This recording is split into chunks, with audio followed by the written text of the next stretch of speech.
Timer right there. Hi, this is Rob and Tracy. Hello. And we just got done watching Superman vs. the Elite, DC's, what do you call them? The premiere videos? Yeah, I suppose that's yes. Anyway, I'll let you start. How are you feeling about it? Oh my gosh, I loved it so very much. It might in fact be my favorite so far. Really, that much? Yeah, I very much now want Joe Kelly to write all of the DC animated things, because I miss his sense of humor and oh my gosh, married Clark and Lois, how I miss them. That interplay and oh, look how fun they are as a couple, and not the weird strangers they are now, and yeah. That barely have any connection, and Lois is an abstract background character. Yeah, no, I absolutely, and maybe I'm just basking in the glow of having just watched it and everything, but it's... my take is I really like it. Yeah.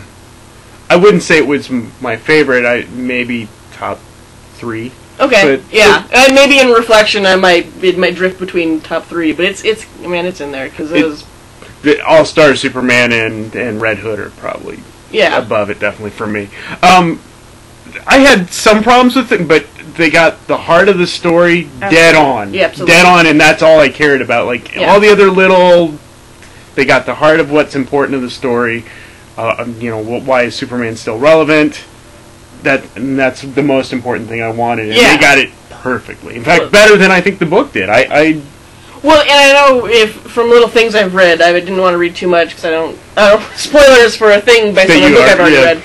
But I know that like Joe Kelly was he was kind of excited and thankful to have kind of an opportunity to go back and tell the story, but with a little bit more space than he had just within the confines of the pages, because this is one of those rare chances with the DC animated adaptations where the story they're adapting is actually the runtime of the show is actually bigger than in this rare case. So you're not really losing anything. You're not having to condense a story.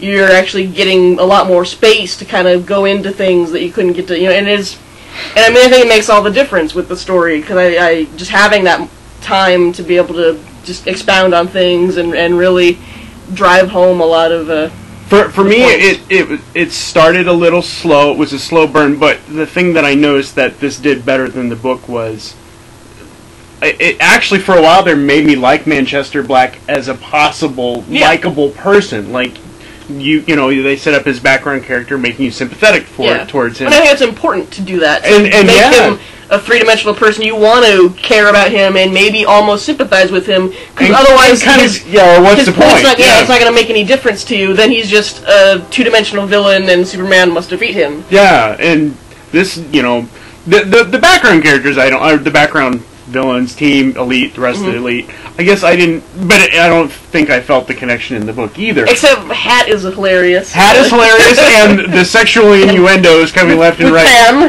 was wonderful, incredibly funny. But I didn't ever really feel like any depth with them, and I didn't need it. It was Manchester Black. Well, they're just they're just the other teammates. In fact, I think it gives him a new depth I hadn't considered before.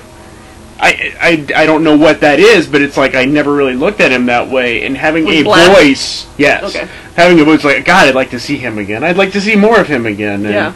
And, he was really well done in this, and I enjoyed it. Well, that's the thing with the comics. You really didn't see him again after that story, and once they spun off into the Elite comic book series, it was his sister that took his place. I remember in the book when he came out during the Worlds at War, I thought he was misused there. I didn't like him. He was an agent of Sam Lane or whatever, and it didn't feel right at that point where he came on the scene in such a really cool, big, bombastic story about Superman being Superman.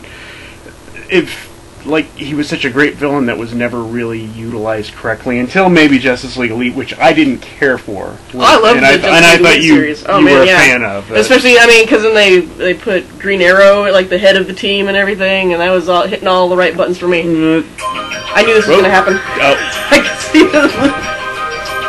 While Rob is adjusting the DVD, which just decided to spring to life, I will say that I fully expect to be in the minority as far as liking the art style of this piece. It's definitely the most anime-influenced, most cartoony. I said to Rob several times, I'd be surprised if Joe Kelly's frequent collaborator, J. Ken Nomura, who they worked on I Kill Giants, it looks like his art, and I didn't see his name in the credits anywhere. I saw a bunch of other people with Japanese or Asian names as designers and storyboard artists and everything, but it looks like his stuff, with a little bit of Duncan Rouleau, and it very much evoked Joe Kelly's era of Superman, which is my favorite era of the Superman books. It's the era that made me actually start reading and caring about Superman,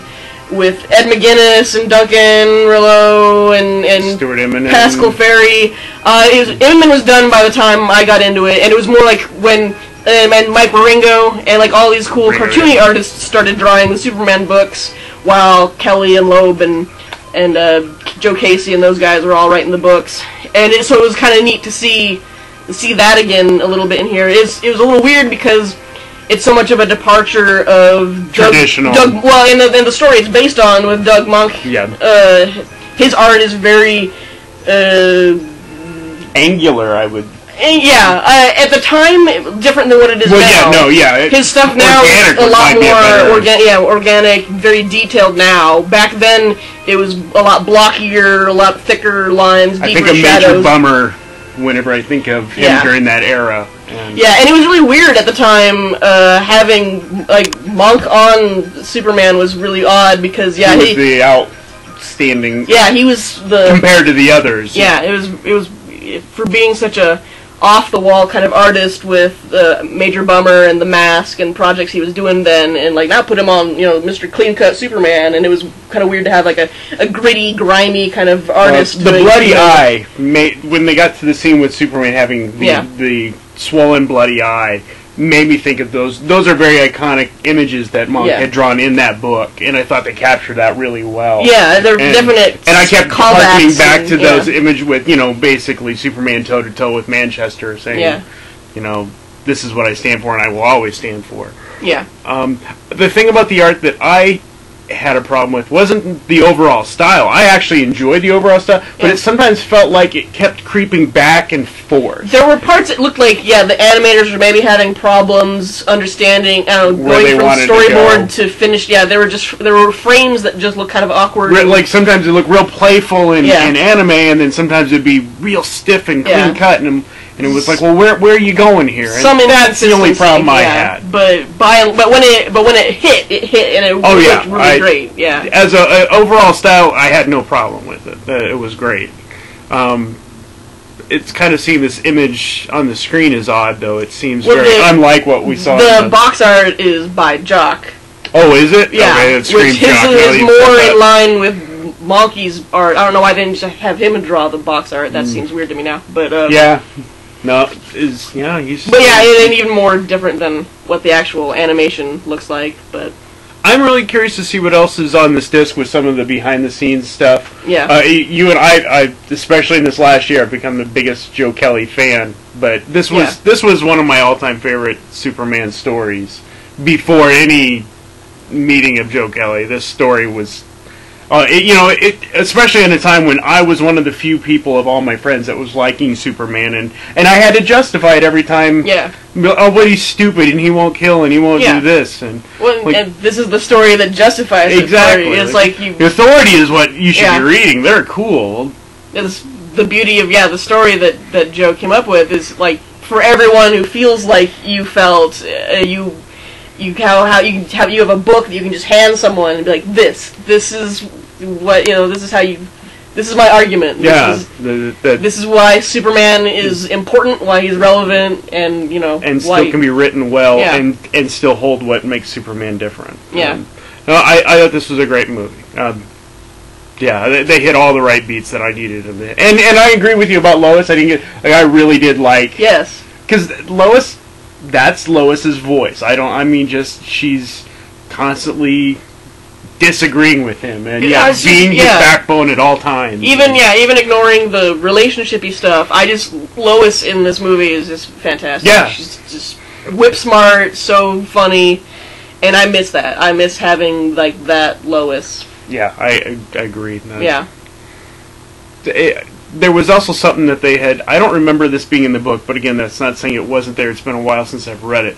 But where they mention why the other heroes have not, why does it have to be you? Why does it have to be you? I felt that was a very cool symbolism that, well, I'm the one that's calling this out, and I'm the one that stands for this, and I have to. Anyway. We're probably getting tight on time here, so maybe we should wrap it up. Any closing thoughts on this? I think I said I could gush some more, but not really. A tattoo? It was a tattoo. When was that revealed? It's been a long time since I've read. I'd like to go back and reread these. I do appreciate. It wasn't in that issue, was it? I don't know. I don't know. Anyway, Manchester's Black tattoo. Well, we'll wrap this up. We're going to probably review a couple of the other extras, and we'll do some more, and you'll actually have some content. So, thanks for watching.